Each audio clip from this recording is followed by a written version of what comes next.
Assalamualaikum warahmatullahi wabarakatuh. Perkenalkan, nama saya Johan dengan NPM 1901040007, ingin menyelesaikan tugas UTS Psikologi Prenatal dan Bayi, lulusan pengampu Bu Uswatun Hasanah.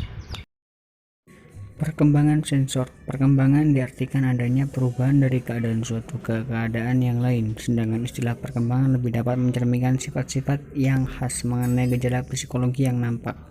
Bayi yang baru lahir setelah dilengkapi dengan peralatan yang dirancang sedemikian rupa untuk mengumpulkan informasi.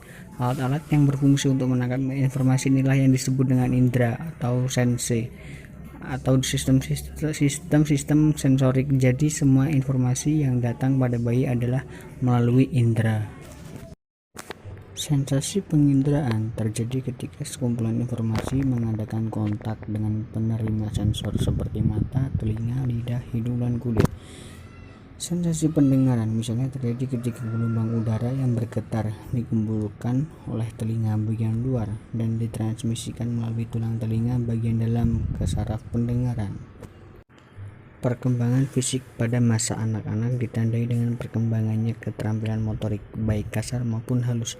Sekitar usia 3 tahun anak sudah dapat berjalan dengan baik, dan sekitar usia 4 tahun anak hampir menguasai cara berjalan orang dewasa.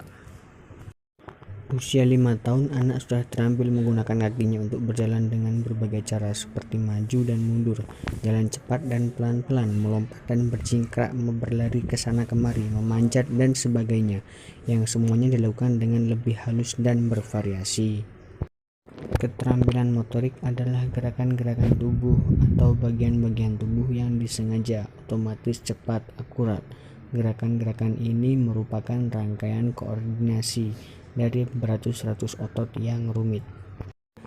Keterampilan motorik kasar merupakan keterampilan menggunakan otot-otot besar. Bila pada saat lahir bayi belum memiliki koordinasi dada atau lengan yang baik, maka pada bulan pertama sudah dapat mengangkat kepalanya dari posisi tengkurap.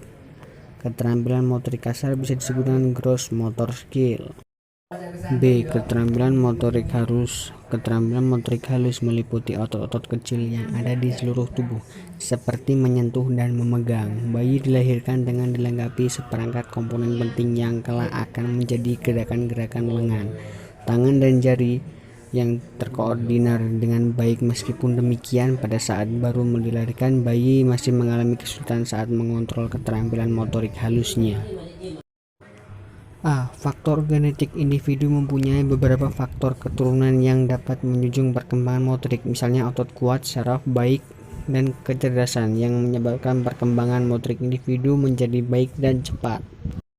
B. Faktor kesehatan. Pada periode prenatal, janin yang selama dalam kandungan dalam keadaan sehat, tidak keracunan, tidak kekurangan gizi, tidak kekurangan vitamin, dapat membantu memperlancar perkembangan motorik anak. C. Faktor kesulitan dalam melahirkan, misalnya dalam perjalanan kelahiran dengan menggunakan bantuan alat vakum tang, sehingga bayi mengalami kerusakan otak dan akan memperlambat perkembangan motorik bayi. Tujuan pengembangan motorik. Untuk pengembangan motorik halus pada anak usia dini 4-6 tahun di taman kanak-kanak agar berkembang secara optimal, maka perlu memperhatikan prinsip-prinsip yang terdapat dalam Depdiknas 2007 sebagai berikut.